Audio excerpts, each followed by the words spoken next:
Welcome to the Liquid Soapbox Podcast.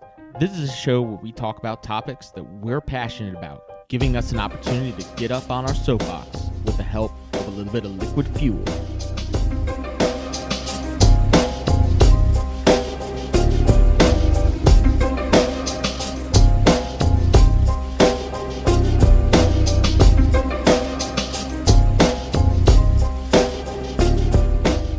Welcome to the Liquid Soapbox Podcast. I'm Dominic Battistella. I'm your host, and I have my co-host with me, Clint Webb. What's happening?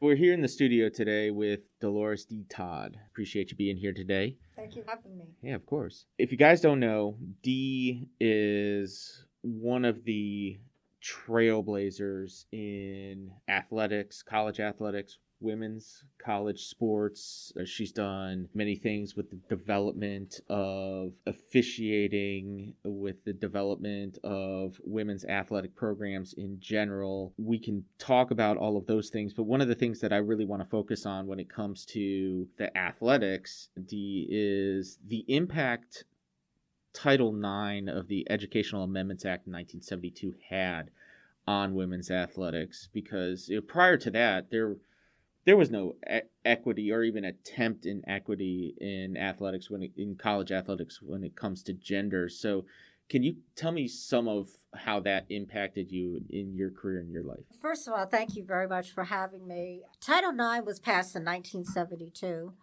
And what it says is that any institution that gets any federal funding has to have equal opportunities for both genders, particularly women. And it also is a takeoff from Title VI, and Title VI actually dealing with minorities, but no one ever pretty much paid it any attention. Same kind of went for Title IX. Title IX was passed in 1972, but a lot of attention wasn't given to it. My first job in 1972, I coached gymnastics, basketball, field hockey, which I knew absolutely nothing about. And I had cheerleaders, I had everything. But the funny thing is, we had one uniform, and the uniform was a kilt, like a field hockey kilt. So I have pictures of this. The basketball players wore a kilt. The only thing to change was the blouse. You might have had girls basketball or gymnastics or whatever, but everybody had a kilt. So not only was the coaching and the training not professionalized in that time, is one coach for all of it and one uniform for all of it. Exactly. This is 1972. 72. Right? And we had two female, but if you taught physical education, you were expected to coach. It wasn't like a teacher in the building decides, I'd like to coach something because I've had experience there, because you really didn't have that. So that was the first, and then I moved to Illinois, and Illinois was always a little bit more advanced than a lot of states that I understood, because one thing, we required physical education for 4 years in Illinois. And when you do that, you're able to really get a look at people for 4 years. So it's not like you take a year and then they're gone and you got to figure out how to find people. I really saw it begin to take off a little bit when I moved to Illinois. Now, I can't tell you things that I saw because I don't know any different. If this is just the way things were. If we needed something, we got it. You raised money. I didn't see a gender thing. It was just that they were adding girls' sports. And I was hired at one school to do track and field. And they decided they wanted to add cross country. Well, I didn't know anything about cross country, but I had kids come out for cross country. I'm like, why are you out here? And they said, because you're coaching. I said, if I coach basket weaving, you're going to come out for that too. Yeah. So they laughed, but I went through the high school thing, not really that aware of Title IX. So my understanding, Title IX, and I could be totally wrong, it has a lot more impact when it comes to the college athletics. Yes. So you became the head coach of the track and field program at Northwestern University in 1981. Was there at that point even a concerted effort to start trying to equalize the funding for men's and women's scholarships in college athletics? No, not that I know of. This is what you have, and you just dealt with it. Title IX was not really looked at until I was at the ACC office. Okay. And they decided that the nation decided that we need to look at this. And they formed a committee. And the committee had about 20 people on it to define what the parameters were for Title IX. Okay. And in that, they said, how do we make schools accountable? How do we deal with, are they dealing with Title IX correctly? And so there was a committee that kind of came up with all of these guidelines. And the gist of it was that you would be evaluated on three things. What is it? School, I'm drawing a blank here.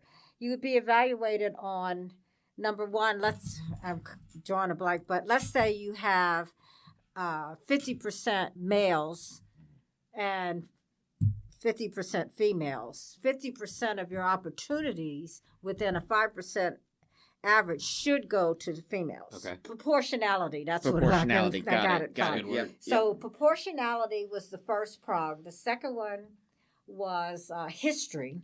Do you have a history of adding sports as females come to you and say, we want to go from a club volleyball level to varsity level? And interest. Do you have girls that are interested in the sport that you haven't addressed? So those were the three prongs that they used to evaluate each school on Title IX. Now, obviously, the proportionality one got all of the looks because females were at schools at a larger population than the males. And I'm going to take a school, for example, that you're all familiar with. Let's say North Carolina had, at the time we started looking at it, 55% of their student athletes were 55% of their enrollment was women. So that meant that at least 50% of your athletic opportunities should go to women. Yeah. Now, to Carolina's, they did a great job. But the problem with the proportionality is that football was included in the numbers for men. So if you're going to deal with how many men you have participating in the sport and then how many women you have participating in the sport, the men's sport was going to win out because you got football. Yeah, you have 90 guys playing football. So you already are 85 people in the hole with women. And so you had to think of, you had to add more women's sports to come up with the numbers to match your proportionality within the institution. And that's where the problem became. I was involved with the USOC. I went to Washington, actually to the Capitol, and I met with John McCain and Ted Stevens on the Amateur Sports Act. And we talked a lot about how this thing was all going to take place. What happened was, because of football, and nobody's dropping football, okay? They started looking at the other sports that they could either do away with or make their scholarships different. So the sports that got hit the hardest was track and field, wrestling, swimming. Ooh. Yeah. Those have a tendency to have numbers, and those were the sports that got hit hardest. Wrestling got really hit hard. And with this pandemic, swimming and track and field has been hit very hard. That's Dom's specialty, Clemson by the way. just dropped their men's track program. Yeah. And they were one of the better schools in the country in track, and beautiful track. It's all about the equity. But see, people wanted to always say, you got this many men's sports, you need this many women's sports. But the equity component not just dealt with numbers, but it also dealt with how you travel, your locker room. All of the things should have been equitable. So schools were going around trying to redo locker rooms, making sure the women travel the same. If you're going to the same destination, if the men are flying, you shouldn't be busing. So it was a whole lot of little things in there that people didn't look at. It ended up being very costly. Or just giving the women's programs more opportunities to travel. If the men's tennis team is traveling across the country, then the women's team shouldn't just be traveling within the state. Right? Yeah, the thing about it in college is that most of the time your conference sets you have a conference schedule, and then you can go out and pretty much get games the other non-conference matches or whatever you want to do. That's pretty much up to the coach. Sure. But if a man wants to go to play a school in California and the women does too, then you got to let them both go. Yeah. Of course. Yeah. So and there was something that you said in an interview, I forgot where I read it, saying about how these tournaments, the men would get presents, money, whatever, and the women would get T-shirts. When I first started doing the ACC tournament, we were in Fayetteville, North Carolina. Mm-hmm. And I went down for a site inspection. And I'm like, you got to be kidding me. This is where the women play? And they did everything they could. But the ACC was one of the first conferences to have a women's basketball tournament. Mm-hmm. And Fayetteville took it over. And it just was a dump. That just seems like a random site, considering there's literally no ACC school. team in Yeah. Fayetteville. If they were willing to take the women on, Okay. and they did everything they can, but the place was a dump. They used to have police escorts that would bring the buses in town. They did those little things to make the women feel important. Sure. And so I got down. I made them paint the locker rooms. I bought in palm trees, fake palm trees, and whatever I could to decorate. Again, I'm new to all of this. And then all of a sudden we have the gifts. The women got keychains and a T-shirt. I didn't know any different until the next week I went to the men's tournament, and they were getting televisions and radios. And this went on for a few years. And I said, we got to do better. We definitely have to do better than this. And so I went to the conference and proposed that even though the site that the men was having their tournament, a local organizing committee got the gifts, and the women, they didn't have that kind of money. Yeah. So I asked that the conference do the gifts for the women that would match whatever the price was. I want to say it was $300. I think you said $300, yeah. Yeah, and then later on, Fred and I decided that we would do the same gift. And so that's how that took off. But there was a young lady that went to Maryland who came to me at Fayetteville one time, and she said, why don't you introduce all the former players that are here? Yeah. And so at halftime of the semifinals, I would ask all former players, come line up, and we'd line up according to school, and I'd have the name, and then we would call them out one by one, and it started to grow. They still do, don't they? Yeah, and it became the Legends. Yeah. Yeah. It became the ACC Legends. Yeah. And so we started that just, and I would go out and get a trinket or whatever I could to give them something. Yeah. I was always thinking of something I could give you, a little plaque or whatever. Taking their time. And that's kind of how it started, and I forget about that we actually I just thought that was interesting when I read that about you. I do have something that I want to add, if it's okay, Dom, real quick. Yeah. You said that Title IX was introduced or passed in 1972. Mm-hmm. And you also then said it didn't really get a good looking at until you were in the ACC offices. So for people that don't know, Miss Deta was the assistant commissioner of the Atlantic Coast Conference from 1988 to 2005. So we're talking a 16-year gap before it seriously gets looked at. That happened in about 1992. Yeah. On the thing. So this is a 20-year gap, really. Being political, it does not surprise me at all that there was such a long gap. But man, how frustrating was that? And how did you overcome that in between 72 to when people, I'm sure, did not take it very seriously to when you entered the ACC offices? I guess the fact that you really didn't know any different. Okay. You know, if you don't know it's something. Just life. But I didn't get exposed to what the men were doing until I went to the ACC, because I was just doing women's track and field and women's sports. And so I didn't know any different.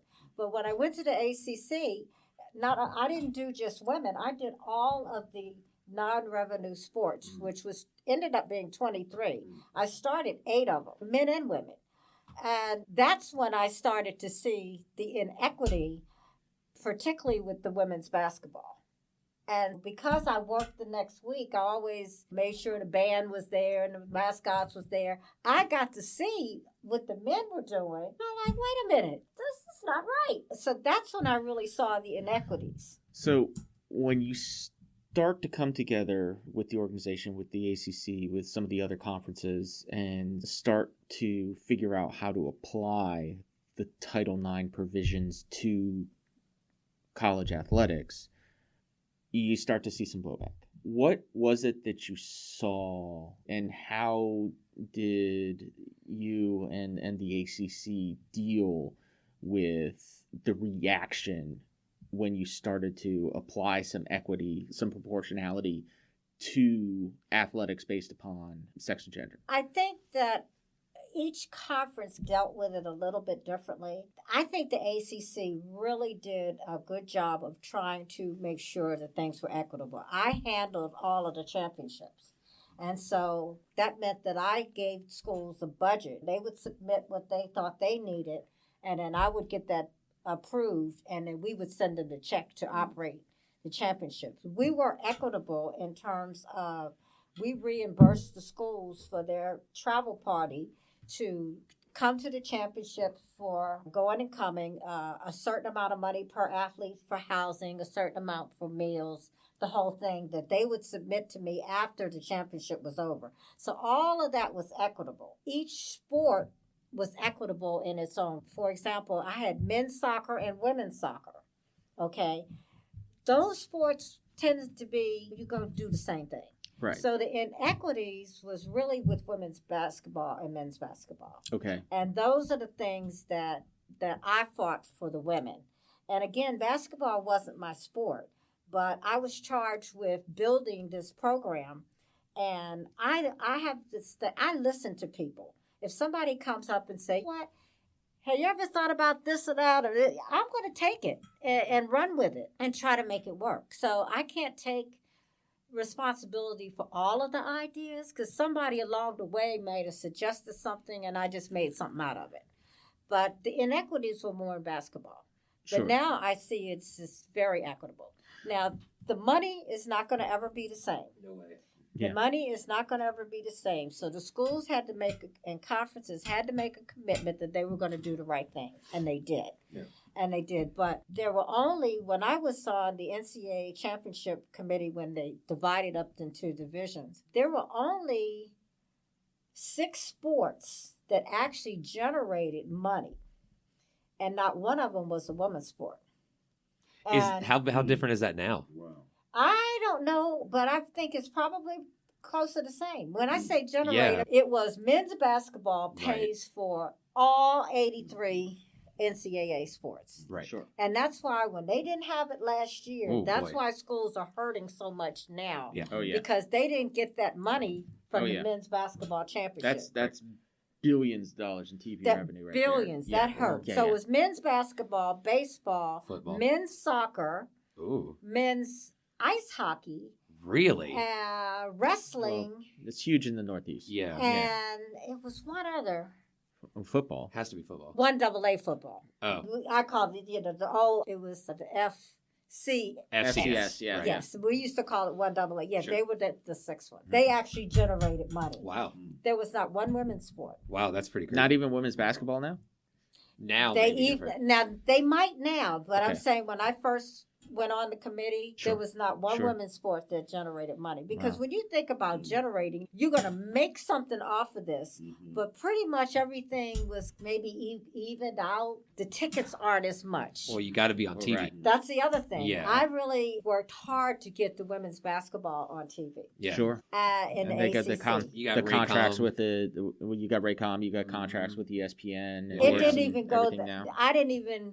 We didn't even start off like that. Okay. We started off, I will never forget this. We were sitting in a room, and with this television network that did a lot of ACC stuff, we were trying to get women's basketball on. Well, women's basketball, they would give us a couple of tape delay games. Oh, And geez. we were fighting for live games. Yeah. Yes. And so we were sitting in the room, and a comment was made that, we don't want to pay to see a bunch of girls run up and down the floor. It wasn't a very complimentary comment. And so we decided that give us one game. They said, we'll give you one game that'll go live, and it's going to be the conference championship. And this is a great story. Conference championship, we were at Rock Hill, Winthrop Coliseum. We were at South Rock Carolina. Hill. We had the Dawn Staleys. What is the girl's name? Great athletes. Tammy Reese, Dawn Andrea Staley was Stinson. unstoppable. They had some players. Some girls at Maryland, Vicky Bullitt and stuff. We had some great players. So they had promised that we would have one game on TV live. It was a Monday night. We had to have our championship game on a Monday night. And we were going to go live, I want to say, 7 o'clock. What year was this, D? Oh. It's Dawn Staley's early 90s. So we're playing, and it was Virginia. I think it was Virginia and NC State, or it was Virginia and Maryland. I know Virginia was in it. And we were supposed to be followed by the Colonial men's championship game. Our game went into triple overtime. And you couldn't leave that game. No. Because it was like hot. Every time I go to get the award stand out, this happened 3 times. It was so exciting. That's when they realized that women's basketball was a great game to watch. Yeah. And that's when we started getting a few more live games. Now, they got a bunch of games. Oh yeah. But we had to start somewhere, and they were they weren't happy with giving us live games. But that game, and I tell Dawn all the time, I said, you changed the way people looked at women's basketball. So she was at Virginia from 88 to 92. And then she played USA basketball from 94. So 88 to 92. So I want to think this might have been probably towards the 92. end of that. Right. And so then the very next year, after Dawn Staley stamps her impression on the women's game, you have Charlotte Smith, who then comes up with one of the most iconic shots, not only in North Carolina women's basketball history, but in women's basketball history. That game was at Richmond. We were at Richmond. Louisiana Tech. Right. The ACC had never won a national championship on women's basketball. So we were all excited. They talked to me. Well, what does it mean to the ACC? So we were excited. So they're playing Louisiana Tech. And I'm standing there with Kay Yao and Chris Weller and a bunch of coaches. We were all sitting together. And I remember that look on Leon Barmore's face. He always looked like he was mad at everybody. But anyway. And that was the coach for Louisiana Tech? Huh? Was that the coach for Louisiana Tech? That's what he always looked like he was mad. Yeah. He's like frowning all the time. Old curmudgeon, right? Yeah. They called timeout, and it was like some, 0.0 some seconds? 0.07. 0.07. Sylvia called timeout, drew up this play. I forget the girl that inbound the ball. She was a redhead girl, and she moved along the baseline before she inbound the ball, looked over, saw Charlotte, passed the ball to Charlotte. Charlotte looked down at the line, stepped back behind the line, and let it rip. And when that ball went in, we just, we were screaming. I felt like a little child. That was a great day. That was a great game. Yeah.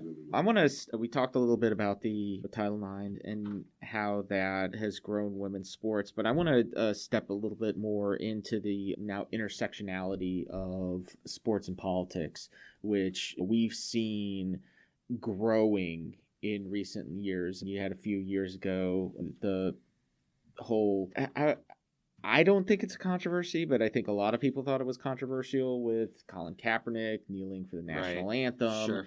And then you had more and more of that this year with the reaction across sports to the George Floyd killing and the protests surrounding that, and how Breonna Taylor. Breonna Taylor. Black Lives Matter movement. Yeah, exactly. Yeah. And how you had the NBA and the WNBA, and then Major League Baseball, and you even had MLS soccer and hockey, and all recognizing that and becoming involved in using their voices and their platforms that are afforded to them because they are professional athletes to let people know what's important to them. How do you, as somebody who's been at a first in many as an African-American woman in athletics, how do you view what's going on right now as athletes are becoming more vocal about making social change? I'm an old girl.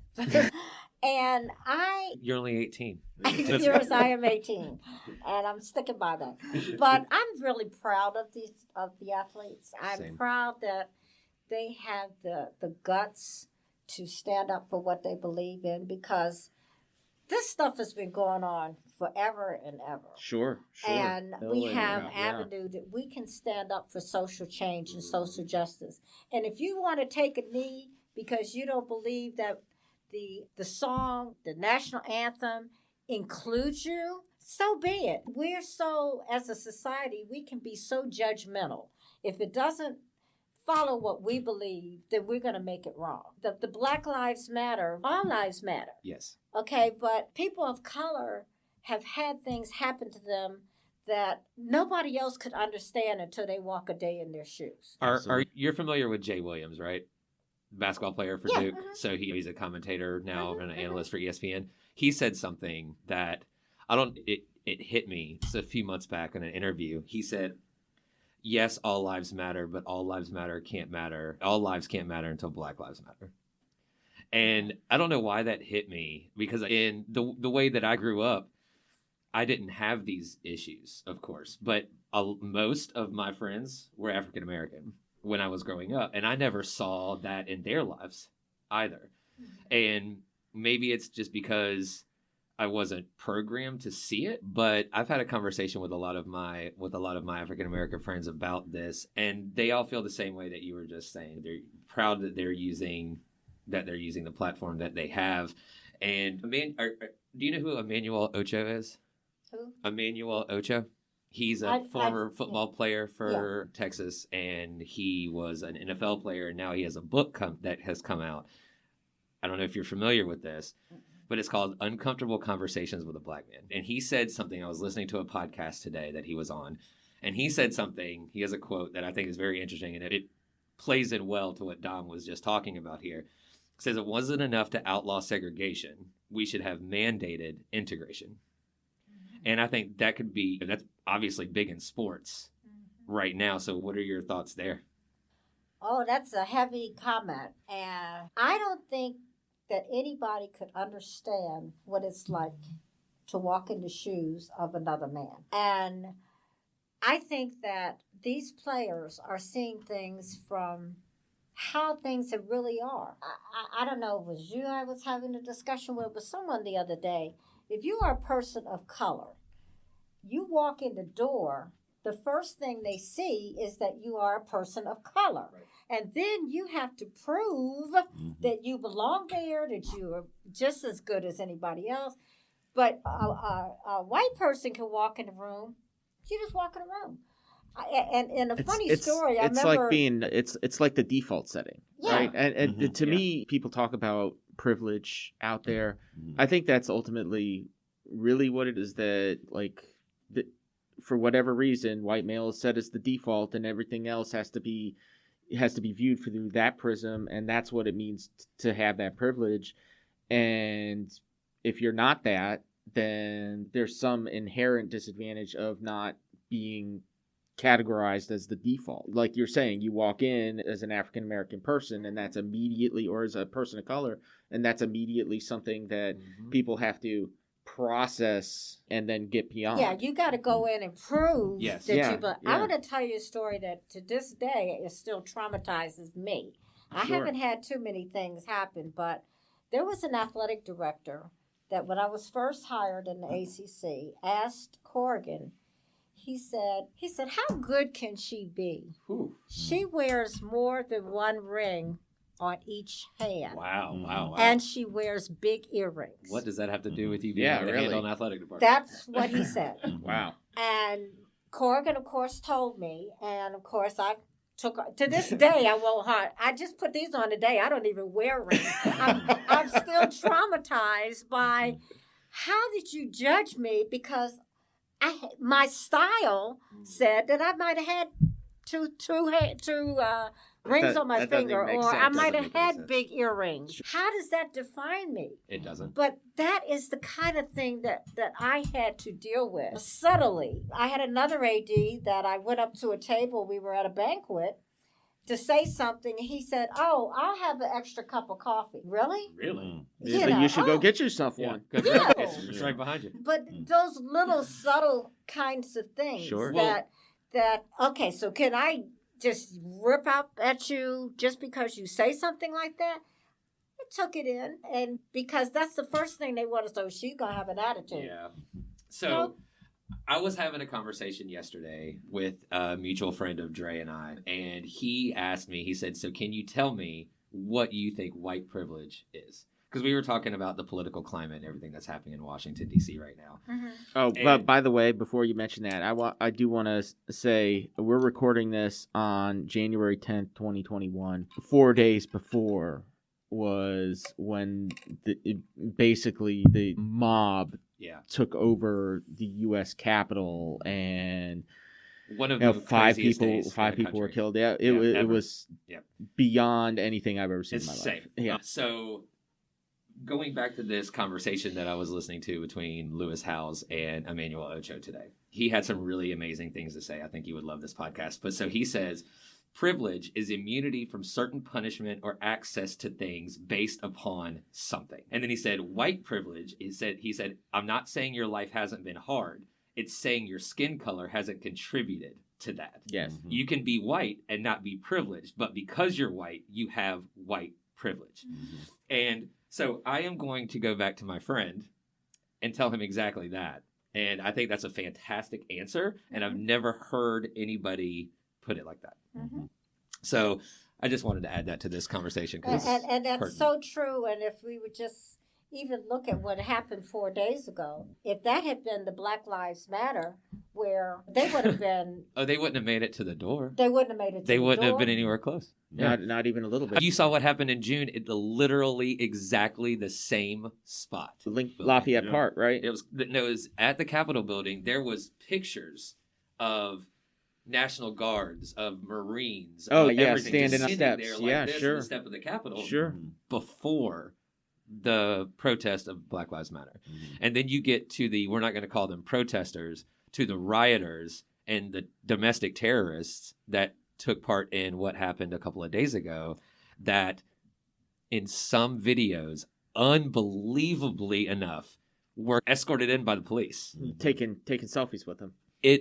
Yeah. So to me, that could be the visual definition of white privilege. And when you're going in there and you're sitting at the desk of the Speaker of the House and with your feet up on her desk with no protection of showing who you are, because they didn't either they were too stupid to think that they were not going to get in trouble, or they thought that the color of their skin and the fact that who is the leader, quote unquote, leader of the country was their friend, adversary.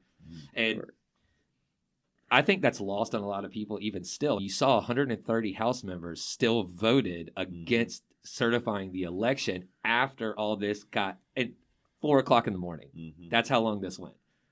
So after they reconvened, it's amazing to me that people still don't see it.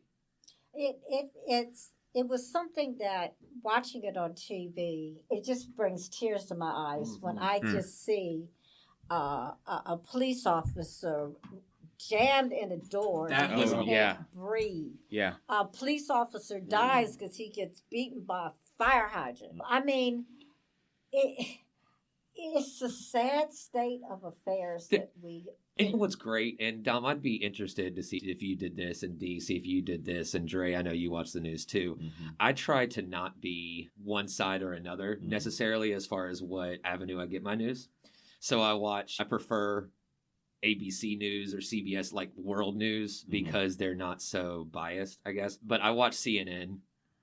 I give the same equal amount to Fox News. And Fox News, I will say, handled that, at least the one that I watched. There's many different anchors on Fox News, but the one that I watched, they were condemning everything.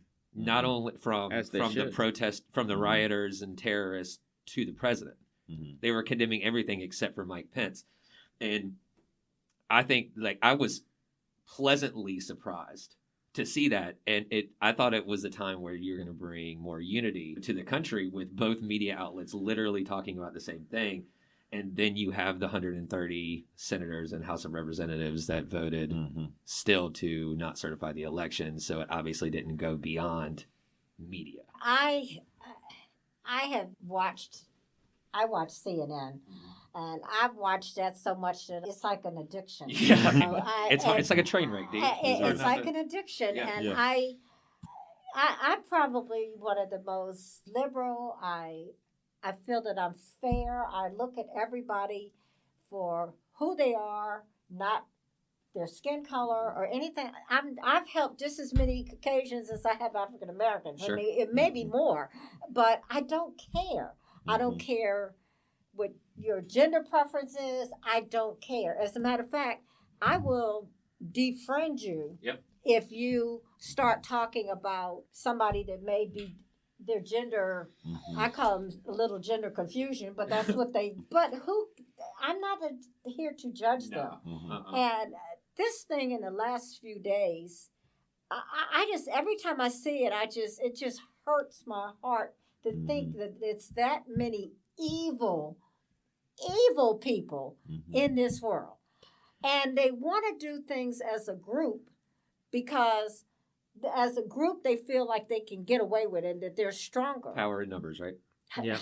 In numbers. Sure. And that's why even if you take this back to sports a lot, when you see a lot of say gang rapes and things like that among athletes, you normally see it around team sport kind of people. You rarely ever see that with the individual sport. You won't see a track athlete do that, or a swimmer or tennis player. You don't see that. So they feel that the strength comes in numbers. And just to see how evil, these are evil people. Yeah. Sure. Yeah. And you think I can't help but think that a lot of those folks and a lot of the folks that think in a similar manner to the people that committed those horrific acts a few days back are the same people that looked at our athletes voicing their opinions, looked at people marching in the Black Lives Matter protests and said, you're being disrespectful to our country, you're being disrespectful to our flag, you're being disrespectful to our military, whatever it is, it was a justification for dismissing those voices. It turns out he's a trailblazer. Turn around and say, but it's okay. We can do it. It's okay if we overrun the nation's capital. It's okay if we lower an American flag and raise a campaign flag in its place. That's patriotic, but what you did is disrespectful. I don't want to just harp on that, but I want to bring back to you, Dee, seeing what you're seeing from your eyes, how do you see that as far as how society views Black voices, people of color's voices versus people who aren't, right? Like I said, I think things have gotten a lot better. Just like I hope so. What I say that I had to experience, so you wear too many rings, you wear big, your hair needs to be a certain way. People couldn't be who they were. And now I'm seeing all types of things on TV. And it makes me happy. Even when I was modeling.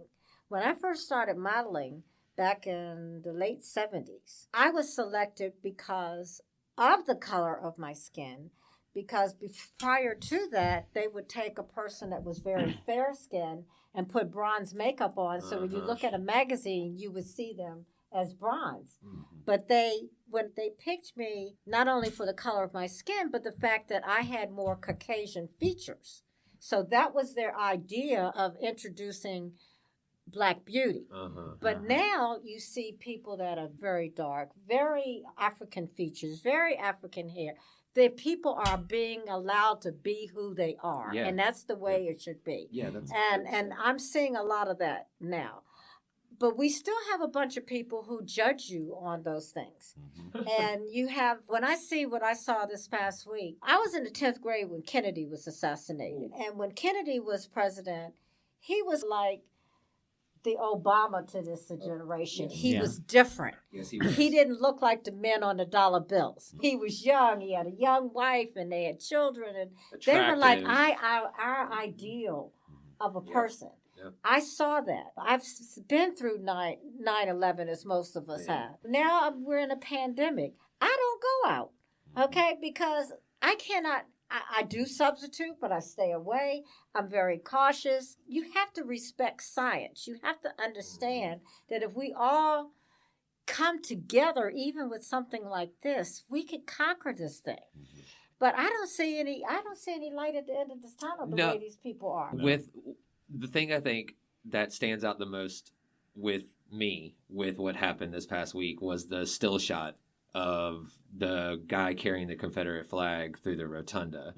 Yeah. And I think that obviously you can't put all, let's call them brainwashed followers, in one category, but that guy's in a category all in itself, if you ask me. I think that was the most polarizing shot. I think that will be one of the contenders for the Time Magazine photo of the year, just because of the power that it held and the statement that he was trying to make. And I have no idea. Like, I didn't grow up in Jim Crow. I didn't grow up in all that stuff. So that doesn't make me feel that makes me feel sad for the country and sad for the people that it does have such a dramatic effect on. And I had this question written down just to ask you, how did that make you feel in that moment that you saw that?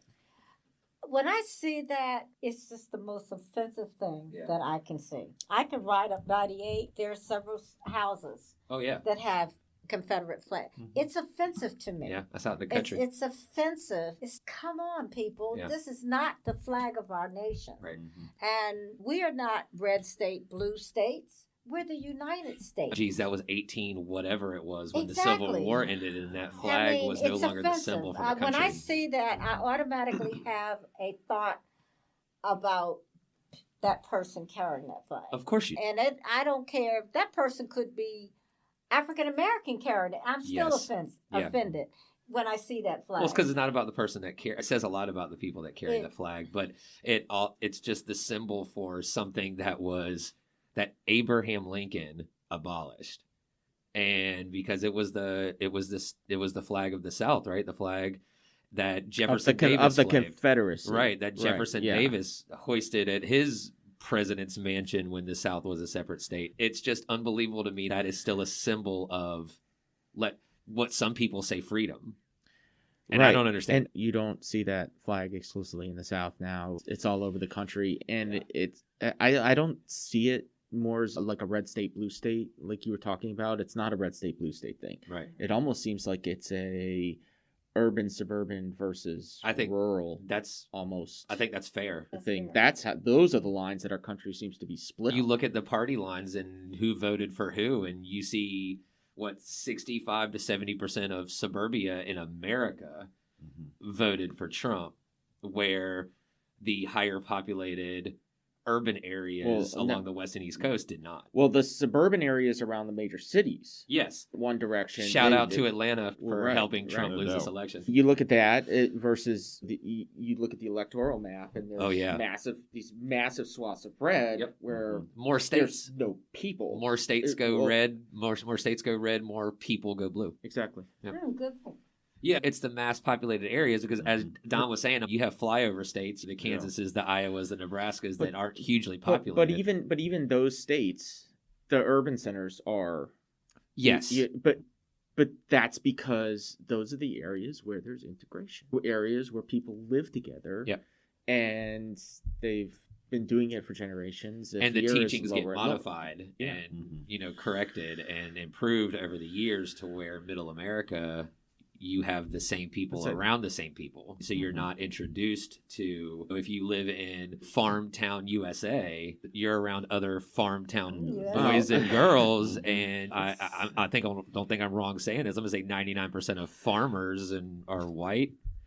And it's just Middle America. You have a lot of states, but not a lot of population. I would say even then, most people, they may have biases, but they're not necessarily inherently racist. I think that the people that walked into the Capitol this week, they're on a whole nother mindset. And that's, I think that's got to be a very small proportion of the people, and I think not only is it a small proportion of the people, I think that those people are getting more and more radicalized by the type of media that's being consumed, by the conspiracy theories that are out there. Their leader is pushing out lies and propaganda from the White House. So how do you not listen to that? If you believe in him in any inkling at all, you're going to believe in everything that he says. And so if all he says is stolen, that's what you're going to believe. Sure. I've always said that if the top beam is crooked, the rest will not be straight. Right. Yeah. The top beam is crooked and infested with termites and all the things. Straight. Yeah. If the foundation is broken too. Exactly. That's the other thing. There was, going back to the Confederate flag thing, there was something that, again, going back to Emmanuel Ocho, he said you need 3 things for racism: privilege, power, and prejudice. Privilege, power, and prejudice. Is there anything that you would add to that, or any way you would modify that? Because that seems pretty spot on. I don't think you can add anything. That covers it all to me. Dom, what do you think? That pretty much rounds it up. And we already talked about privilege. The other thing is privilege is the underlying thing, but I think that the other thing that you need for it is arrogance. Arrogance is a good one. I'm better than somebody else. That could definitely be added. Inherently worth more than somebody else. If you start with that basis, that's what you end up with. If you start with the basis that I am no better than anybody else, everybody has the ability to achieve what I've achieved, and given the opportunities, then I think, and you remain humble as a person, you can step back and avoid that. I don't think you can avoid it completely. Obviously, everybody's got something because of how you were raised, or the perspective and the events that you've had in your life that are going to make you see things differently than other people. So I can't say, hey, I'm going to step back and say I'm a bias-free person, because I'm not. Like, that would just be of course ignorant we all have our for me biases. to say. Sure. Yeah, but I don't think I'm better than anybody. You apply all 4 of those words to the leader of the free world, and those all. I mean, the if picture comes in. But that's also apply clinical narcissism, but that's a whole other story. What's funny though, is that none of those 4 words that apply to Trump today, they still applied to him 10 years ago. And people could see that on The Apprentice. For goodness sakes, you guys, we have a reality show host as our president. Yeah. Only for 10 more days, but still.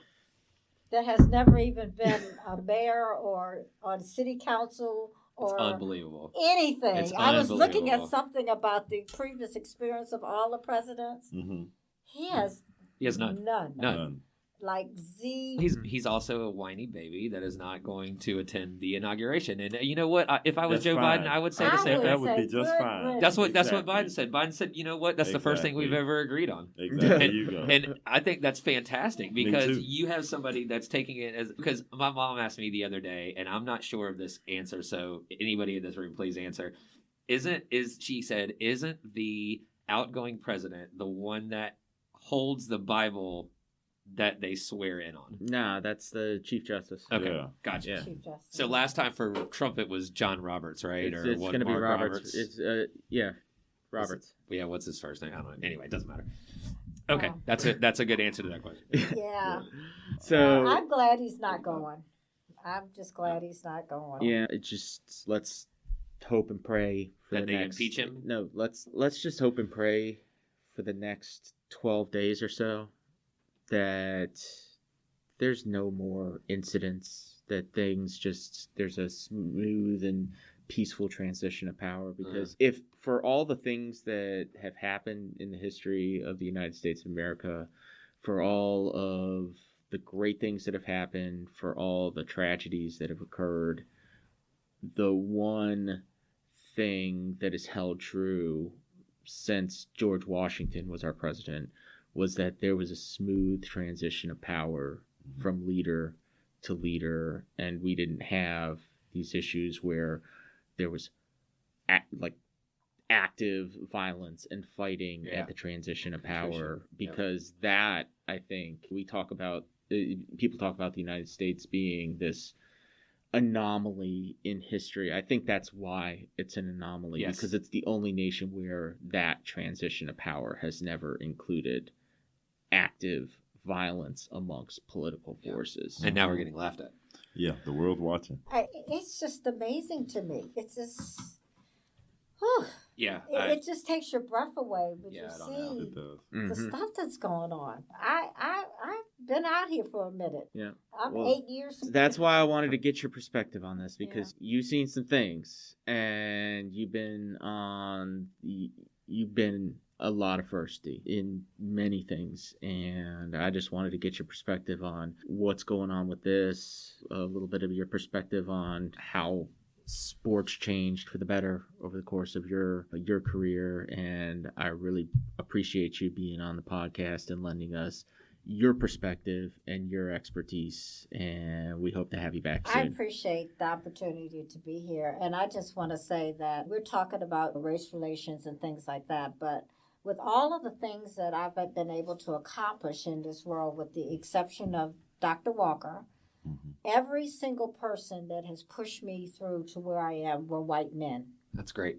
Mm-hmm. That's great to hear. They were white men. That's great to hear. I have one more question. Dom, did you have another question? Because I know we're coming up on an hour. So. Now let's go ahead and wrap. All right, so I got one more question. Steve Harvey has a quote. Says, "Your career is what you're paid for. Your calling is what you're made for." Mm-hmm.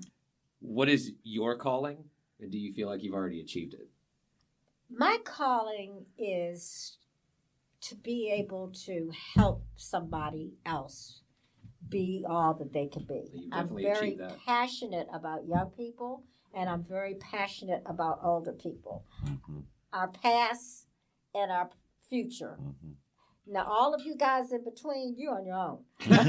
My calling has been, I have the ability to communicate with young people, to say things to them that's going to make a difference in their life. And I'm constantly finding people that friend me on Facebook to say, I don't know if you remember me, but you said this to me at some point. I don't remember, but it's just, that's my calling. Sure. And I'm not rich, not even close, but I am so rich in the people that I have been able to touch in their lives. And that's what I feel is my calling, and I'm very passionate about that.